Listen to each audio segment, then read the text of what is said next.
Selamat pagi, selamat siang, dan malam dimanapun wilayah Anda berada. Kita sambung dengan Kisah Para Rasul bab 21 dengan judul perikop Paulus ditangkap. Ketika masa 7 hari itu sudah hampir berakhir, orang-orang Yahudi yang datang dari Asia melihat Paulus di dalam bait Allah. Lalu mereka menghasut rakyat dan menangkap dia sambil berteriak, "Hai orang-orang Israel, tolong, inilah orang yang di mana-mana mengajar semua orang untuk menentang bangsa kita dan menentang hukum Taurat dan tempat ini. Dan sekarang ia membawa orang-orang Yunani pula ke dalam bait Allah dan menajiskan tempat suci ini. Sebab mereka telah melihat Trofimus dari Efesus sebelumnya bersama-sama dengan Paulus di kota, dan mereka menyangka bahwa Paulus telah membawa dia ke dalam bait Allah. Maka gemparlah seluruh kota dan rakyat datang berkerumun, lalu menangkap Paulus dan menyeretnya keluar dari bait Allah. Dan seketika itu juga semua pintu gerbang bait Allah ditutup, sementara mereka merencanakan untuk membunuh dia. Sampailah kabar kepada kepala pasukan bahwa seluruh Yerusalem gempar. Kepala pasukan itu segera bergerak dan dengan prajurit dan perwira-perwira dan maju mendapatkan orang banyak itu. Ketika mereka melihat dia dan prajurit-prajurit itu, berhentilah mereka memukul Paulus.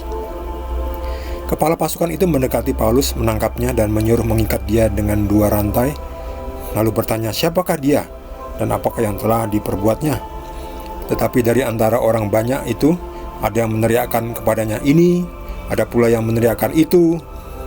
Dan oleh karena keributan itu, ia tidak dapat mengetahui apakah yang sebenarnya terjadi. Sebab itu ia menyuruh membawa Paulus ke markas. Ketika sampai ke tangga, Paulus terpaksa didukung prajurit-prajurit karena berdesak-desaknya orang banyak yang berbondong-bondong mengikut dia sambil berteriak, "Enyahkanlah dia!" Demikianlah sabda Tuhan. Akhirnya Paulus ditangkap. Paulus datang ke bait Tuhan, sinagoga. Lalu ada beberapa orang dari Asia yang datang ke Yerusalem waktu itu, lalu melihat Paulus dan memprovokasi orang banyak untuk menangkap Paulus. Ini ditangkap. Karena apa? Karena dikatakan bahwa waktu berada di Asia dulu, waktu di sana itu, di Asia itu, dia ini menentang hukum Taurat, menentang tempat ini juga, mengajarkan semua orang untuk menentang bangsa kita dan menentang hukum Taurat. Jadi Paulus difitnah bahwa dia mengajarkan untuk menentang hukum Taurat. Padahal Paulus tidak seperti itu. Paulus hanya mengatakan bahwa orang yang bukan Yahudi itu tidak terikat dengan hukum Taurat. Bab hukum Taurat untuk orang Yahudi. Tapi sebetulnya setelah Yesus datang pun, orang Yahudi pun terbebas dari hukum Taurat. Artinya langsung dipimpin oleh Yesus sendiri yang adalah Tuhan. Hukum Taurat itu di bawahnya Tuhan Yesus. Bahkan bisa dibilang Tuhan Yesuslah yang membuat hukum Taurat. Jadi kalau kita di bawah Yesus, kita itu tidak terikat lagi dengan hukum Taurat, karena kita langsung dipimpin oleh Yesus, karena Yesus adalah Tuhan Maha Kuasa yang menciptakan langit dan bumi. Yesus adalah Tuhan yang menjadi manusia, Sabda yang menjadi manusia. Jadi kalau kita berada di dalam Yesus, makanya disebut kita menjadi orang-orang yang dibebaskan dari cengkraman hukum-hukum Taurat yang sangat mengikat itu. Ya benar, hukum Taurat itu mengikat, sangat membebani.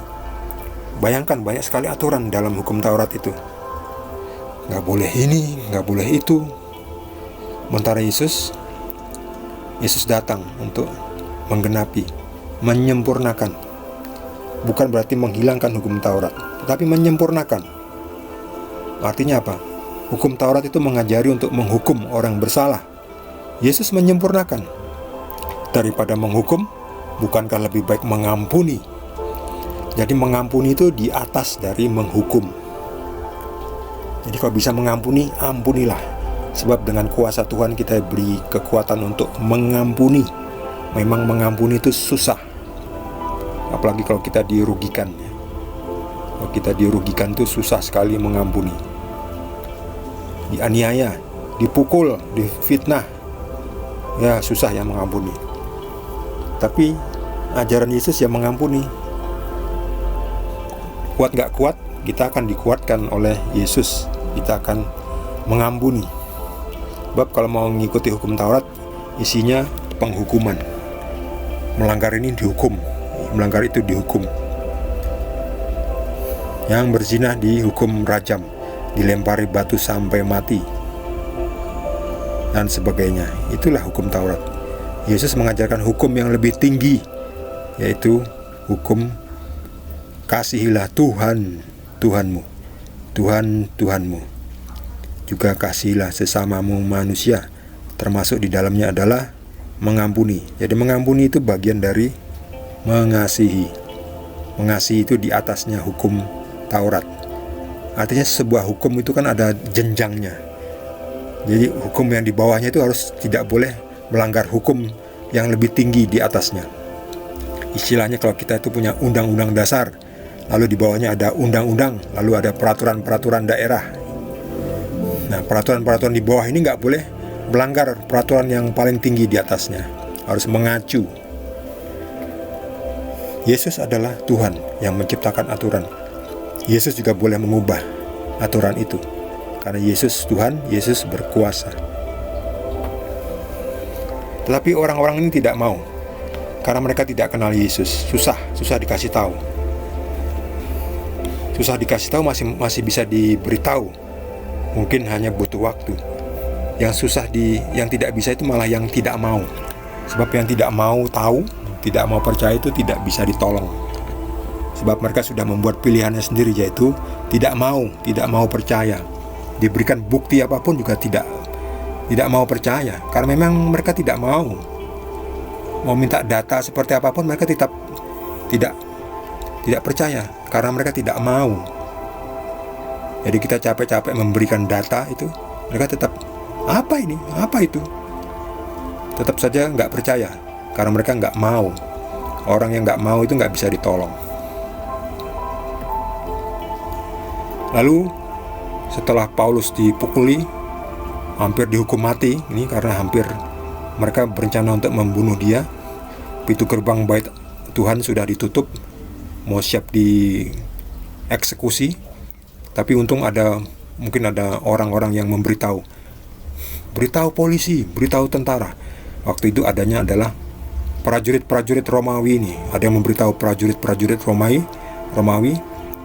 Lalu mereka segera datang dan menghentikan pemukulan terhadap Paulus. Jadi berhentilah mereka memukul Paulus ketika prajurit-prajurit ini datang. Lalu prajurit ini menangkap Paulus. Ya, menangkap itu bagus, akhirnya kan diselamatkan. Sebab kalau tidak, Paulus bisa mati dipukuli oleh orang-orang Yahudi ini. Jadi Paulus ditangkap dan dibawa oleh prajurit-prajurit ini dan digotong karena banyak orang ya.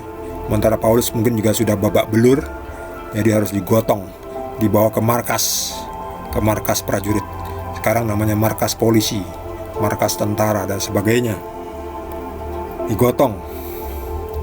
Dan orang-orang ini mengatakan, enyahkanlah dia. Seperti waktu Yesus ditangkap, salibkanlah dia. Sekarang baru terasa Paulus, oh seperti ini ya, ketika Yesus itu ditolak oleh gerombolan manusia, disalibkan, rasanya seperti apa ya, ditolak. Padahal sudah berbuat baik, sudah membuktikan dengan mukjizat, tetapi masih saja ditolak ya. Rasanya seperti apa itu? Pastilah sangat sedih ya, sangat depresi, sangat stres. Saya sudah melakukan yang baik, kenapa orang-orang membenci saya? Saya sudah menolong banyak orang, kenapa orang-orang masih saja membenci saya? Ada itu. Sampai sekarang ini juga ya, ada orang-orang baik itu sudah berbuat baik, sudah menolong saudaranya, masih dinesoni atau dimusuhi atau dibenci oleh saudaranya yang lain. Jadi saudara yang lain itu nggak tahu diri memang ya. Senangannya mencari keuntungan dirinya sendiri. Sudah tidak menolong, ditolong tidak terima kasih lagi. Nggak tahu diri. Aneh. Dunia ini seperti itu, aneh. Jadi kita tetap nggak boleh goyah meskipun kita sudah berbuat baik, tetapi yang kita terima responnya adalah respon negatif. Tetap saja dianggap sebagai orang yang tidak dihargai, dibenci. Ya biarkan aja, yang penting kita terus melakukan yang baik, dan kita juga tidak usah menolong orang yang itu lagi. Kita cari orang lain lagi yang butuh pertolongan. Kalau orang yang satu itu menolak ditolong, tinggalkan saja, biar mereka urusan sendiri nanti dengan Tuhan. Kita terus cari orang lain yang perlu ditolong. Kita tetap berbuat baik, melayani Tuhan melayani sesama. Ya, kita layani orang yang memang perlu dilayani, bukan orang yang malas, bukan orang yang tidak tahu diri. Paulus menghadapi apa yang dia sendiri yakini, bahwa dia tidak takut. Walaupun saya harus mati, saya tetap akan ke Yerusalem. Karena sebelumnya Paulus sudah diwanti-wanti oleh rekan-rekannya supaya jangan ke Yerusalem, sebab sudah ada yang bernubuat bahwa Paulus akan ditangkap.